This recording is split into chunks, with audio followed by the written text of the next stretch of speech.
Avant de plonger dans cette histoire incroyable, pensez à vous abonner à la chaîne et à activer la cloche. Ici, chaque récit a quelque chose à dire, et vous ne voudrez pas en manquer un seul. Maplewood était une petite ville tranquille, où les maisons en briques rouges bordaient des rues ombragées par des chênes centenaires, et où les voisins se connaissaient tous par leur prénom. La vie semblait y suivre un rythme paisible, presque immuable. Mais derrière cette apparente tranquillité se cachait parfois la dure réalité, certains enfants grandissaient sans foyer, sans protection, et sans espoir. C'était dans ce contexte que vivait Samuel Thompson, un homme dans la soixantaine, cheveux poivre et sel, mains calleuses mais douces, visage marqué par le temps mais éclairé par un sourire constant. Ancien ouvrier dans une petite usine de la ville, il avait maintenant pris sa retraite et passait ses journées à entretenir son jardin et à aider ceux qui avaient besoin d'un coup de main. Samuel n'avait jamais eu d'enfant, et son cœur solitaire avait toujours rêvé de pouvoir offrir à quelqu'un la chaleur d'un foyer véritable. Un après-midi d'automne, alors qu'il rentrait du marché avec ses sacs de légumes frais, Samuel aperçut deux enfants assis sur le trottoir près de la vieille gare abandonnée. Le garçon, Liam, n'avait pas plus de 8 ans, ses vêtements étaient usés et tachés, et ses yeux d'un bleu clair reflétaient une tristesse insondable. À ses côtés, sa sœur, Ella, âgée de 6 ans, serrait contre elle une poupée à moitié déchirée, comme si elle voulait retenir une parcelle de son innocence face à un monde hostile. Leur regard croisa celui de Samuel. Il sentit immédiatement un pincement au cœur, cette impression que la vie leur avait été injuste dès le départ. Sans poser de questions, il s'agenouilla près d'eux. « Salut, je m'appelle Samuel. Vous avez besoin d'un endroit pour manger et dormir ?» Les enfants le dévisagèrent, méfiants. Leur vie les avait appris à se méfier des adultes, à ne jamais faire confiance facilement. Mais quelque chose dans les yeux de Samuel, dans sa posture humble et sincère, leur donna une lueur d'espoir. « Vous voulez vraiment nous aider ?» murmura Liam, la voix tremblante. « Oui, » répondit Samuel avec un sourire.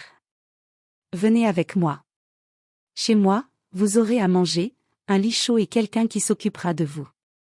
Vous ne serez plus seul. » Ce jour-là, Samuel ne savait pas qu'il venait de prendre la décision la plus importante de sa vie. En ouvrant sa porte à ses deux enfants abandonnés, il ne se contentait pas de leur offrir un toit. Il leur donnait la confiance, la stabilité, et surtout l'amour qu'ils n'avaient jamais connu. Au fil des années, cette petite maison modeste devint un véritable foyer, les rires de Liam et Ella résonnaient dans chaque pièce, le jardin, autrefois soigneusement entretenu seul, devint un lieu de jeu et de découverte. Samuel leur enseigna la valeur du travail, du respect et de la persévérance. Et bien qu'ils ne le sachent pas encore, les graines de cette bonté allaient un jour porter des fruits bien plus grands qu'ils n'auraient pu l'imaginer. Car parfois, dans ce monde, un simple acte de générosité peut transformer des vies, et revenir frapper à votre porte sous la forme la plus inattendue. Les saisons passaient, mais la maison de Samuel Thompson restait un havre de chaleur et de sécurité. Les feuilles d'automne jonchaient le jardin, transformant les allées en tapis dorés, tandis que Liam et Ella grandissaient sous les soins attentifs de l'homme qui les avait recueillis. Liam, maintenant âgé de 10 ans, avait développé une curiosité insatiable pour tout ce qui avait des roues ou un moteur. Il passait des heures à démonter de vieux vélos ou à réparer le moteur du tracteur miniature que Samuel lui avait donné. Samuel observait souvent son protégé travailler, un sourire fier accroché au visage. « Tu sais, Liam, un jour, tu pourras réparer n'importe quoi, » disait-il. Mais n'oublie jamais que la patience et la gentillesse sont aussi importantes que la technique. Ella, un peu plus jeune, passait ses journées à dessiner ou à peindre. Ses yeux brillaient quand elle parlait de couleurs et de formes. Samuel l'encourageait toujours, même lorsque ses dessins se transformaient en explosions de couleurs chaotiques sur les murs de la maison.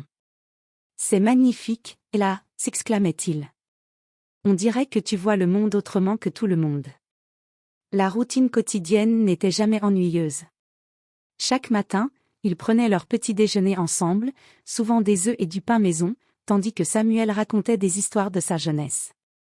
Après, les enfants aidaient à arroser les plantes et à entretenir le jardin, et Samuel leur enseignait des leçons de vie simples mais profondes, comment traiter les autres avec respect, comment faire preuve de courage face à l'injustice, et surtout, comment garder le cœur ouvert malgré les difficultés. À l'école, Liam et Ella se distinguaient par leur gentillesse et leur détermination. Liam, malgré les moqueries de certains camarades, ne laissait jamais tomber un ami dans le besoin. Ella, toujours douce et empathique, devenait rapidement le soutien de ceux qui traversaient des moments difficiles. Les enseignants remarquaient leur maturité et leur calme, mais ce qui les rendait vraiment spéciaux, c'était le lien indestructible qui les unissait à Samuel. Les voisins, eux aussi, s'étaient habitués à voir Samuel et ses 2 enfants adoptifs dans le quartier. Certains murmuraient parfois, « Cet homme est incroyable, il élève ses enfants comme si c'étaient les siens. » Mais Samuel, humble comme toujours, ne voyait rien d'exceptionnel à ce qu'il faisait. Pour lui, offrir amour et sécurité à ceux qui en avaient besoin n'était qu'une question de cœur. Les soirées étaient les moments les plus précieux. Autour de la vieille table en bois, ils partageaient leurs histoires, riaient aux anecdotes du jour, et parfois, pleuraient ensemble des petites peines. Samuel sentait une fierté immense à voir Liam réparer un vélo tombé en panne ou à voir Ella exposer fièrement son dernier dessin dans la vitrine de l'école. Pour Samuel, chaque sourire, chaque progrès des enfants, était une récompense plus précieuse que tout l'or du monde. Il ne savait pas encore que ces graines semées avec patience et amour allaient un jour éclore de façon spectaculaire, transformant sa vie modeste en une histoire que personne n'oublierait jamais. 20 ans s'étaient écoulés depuis ce jour où Samuel Thompson avait ouvert sa porte à Liam et Ella. Le temps avait fait son œuvre, et les enfants abandonnés étaient devenus des adultes brillants, indépendants et profondément attachés à l'homme qui avait changé leur vie. Liam, désormais âgé de 28 ans, était devenu un ingénieur en aéronautique reconnu à Boston. Son obsession pour la mécanique et les machines, née dans le garage poussiéreux de Samuel, l'avait conduit à travailler sur des projets innovants, parfois même secrets, pour de grandes entreprises technologiques. Mais malgré ses succès professionnels, Liam n'avait jamais oublié la maison modeste où il avait grandi. Chaque fois qu'il parlait à ses collègues de sa famille, il mentionnait toujours Samuel avec admiration. C'est l'homme qui m'a appris ce que signifie vraiment la persévérance et l'intégrité. Ella, quant à elle, avait transformé sa passion pour l'art en une carrière florissante. Ses peintures, mêlant émotions profondes et couleurs vibrantes, étaient exposées dans des galeries prestigieuses de New York.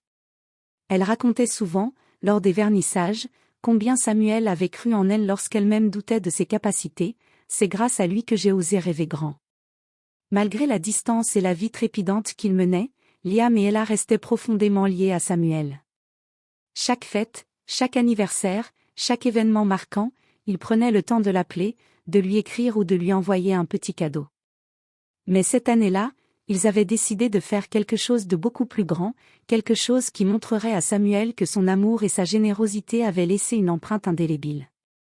Samuel, lui, continuait sa vie simple à Maplewood. Chaque matin, il se levait à l'aube pour arroser ses plantes, nourrir les oiseaux et préparer son petit déjeuner.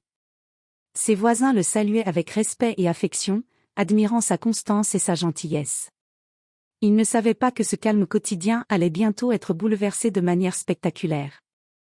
Un matin, alors qu'il se promenait dans son jardin, Samuel sentit une légère brise sur son visage, mais aussi une tension étrange dans l'air, comme si quelque chose d'inattendu allait se produire.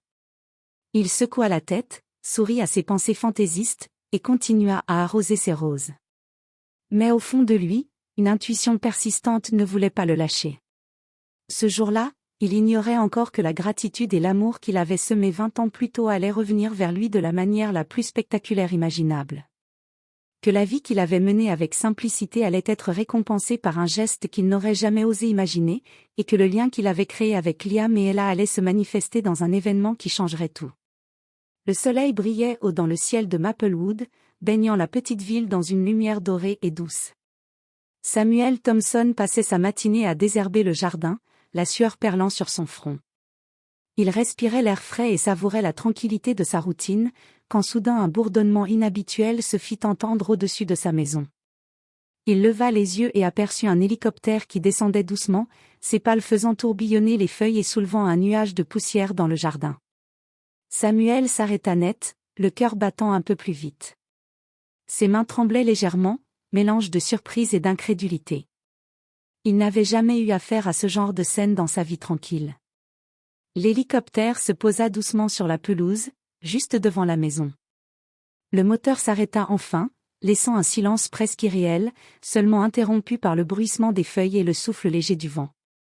Samuel resta figé, ne sachant pas quoi dire ni comment réagir. Puis, les portes de l'hélicoptère s'ouvrirent. Liam et Ella descendirent, habillés avec élégance, leurs visages rayonnants et leurs yeux brillants de joie et d'émotion. Samuel sentit son souffle se couper, ces deux enfants qu'il avait accueillis jadis étaient maintenant des adultes impressionnants, pleins de confiance et de réussite.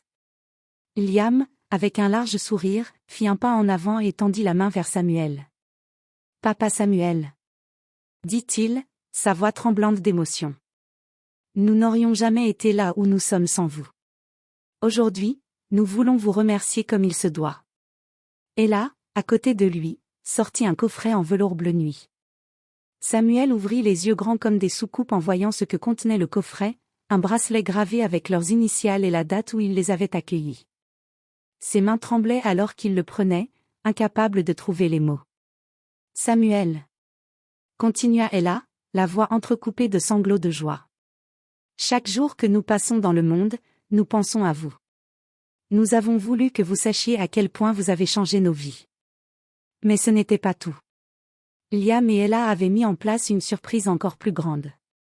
Ils avaient créé un fonds spécial pour Samuel, un héritage financier suffisant pour lui assurer une vie confortable, ainsi que pour réaliser son rêve longtemps mis de côté, restaurer le vieux centre communautaire de Maplewood, offrir un foyer et des opportunités à d'autres enfants dans le besoin, tout comme il l'avait été. Samuel, les larmes aux yeux, était submergé par l'émotion. Il avait semé de l'amour sans rien attendre en retour, et pourtant, ce geste de bonté revenait vers lui sous une forme si spectaculaire qu'il peinait à le croire. Il sentit un mélange de fierté, de gratitude et de bonheur pur, un moment qui resterait gravé dans sa mémoire pour toujours. Les voisins, attirés par le bruit de l'hélicoptère, sortirent de leur maison et se rassemblèrent, ébahis par la scène. Ils observaient Samuel, debout dans sa pelouse, entouré de Liam et Ella, et comprirent que la bonté véritable peut produire des miracles inattendus. Pour Samuel Thompson, ce jour-là ne représentait pas seulement une récompense matérielle. C'était la confirmation que la générosité sincère, même discrète et humble, a le pouvoir de transformer des vies, et de revenir vers vous de la manière la plus bouleversante qui soit. Le soleil déclinait doucement sur Maplewood, peignant le ciel de teintes orangées et rosées, tandis que l'hélicoptère quittait lentement la pelouse de Samuel Thompson. Mais l'émotion et la surprise qu'il avait vécue ce jour-là ne quittaient pas son esprit. Pour la première fois depuis des décennies, il se sentait submergé par la reconnaissance et la fierté, un mélange d'émotions qu'il n'avait jamais cru possible. Autour de sa maison, les voisins s'étaient rassemblés, certains applaudissant, d'autres chuchotant avec admiration. Samuel, humble comme toujours, les remercia d'un sourire. « Ce n'est pas moi » murmura-t-il, la voix tremblante. « Ce sont eux. Ils sont extraordinaires. » Mais pour Liam et Ella, ce geste était loin d'être suffisant. Il voulait que Samuel réalise que son amour et sa patience avaient non seulement façonné leur vie, mais avaient aussi créé un modèle à suivre pour d'autres. Liam expliqua alors, devant toute la communauté, que le fonds qu'ils avaient créé pour lui n'était pas uniquement pour son confort, il servirait à restaurer le vieux centre communautaire de Maplewood, pour offrir à d'autres enfants abandonnés un foyer et des opportunités, tout comme Samuel l'avait fait pour eux. Samuel sentit ses yeux se remplir de larmes. Tout ce qu'il avait fait par simple bonté revenait aujourd'hui sous une forme 1000 fois plus grande. Il pouvait à présent toucher la vie de dizaines, peut-être de centaines d'enfants, et leur offrir ce qu'il avait offert à Liam et Ella, un foyer sûr, l'amour et la confiance en l'avenir. Les enfants du quartier, les voisins et même certains passants qui avaient entendu parler de l'événement venaient le féliciter. Mais Samuel savait que le vrai miracle n'était pas l'argent, ni même la reconnaissance publique. Le vrai miracle résidait dans la capacité d'un geste simple à créer des chaînes d'amour et de générosité qui traversent le temps et les générations. Ce soir-là, assis sur le porche de sa maison, regardant le ciel étoilé, Samuel sentit un profond sentiment de paix. Il savait maintenant que chaque sacrifice, chaque acte de bonté, même le plus discret, avait le pouvoir de changer des vies. Liam et Ella s'étaient tenus à ses côtés, silencieux mais présents, et ensemble, ils savaient qu'ils avaient accompli quelque chose de plus grand que tout ce qu'ils avaient imaginé. Et dans le cœur de Samuel, une vérité simple mais éternelle résonnait avec force, la bonté véritable n'est jamais perdue. Elle revient toujours, souvent sous une forme inattendue, et transforme non seulement la vie de ceux que l'on aide, mais aussi la nôtre, de la manière la plus belle et surprenante qui soit. Ce jour-là, dans le petit jardin de Maplewood, un simple homme avait découvert que le pouvoir d'un cœur généreux peut s'étendre bien au-delà de ce que l'on croit possible. Et tandis que les étoiles brillaient dans le ciel, Samuel sourit, sachant que sa vie, humble mais remplie d'amour, avait laissé une empreinte durable sur le monde.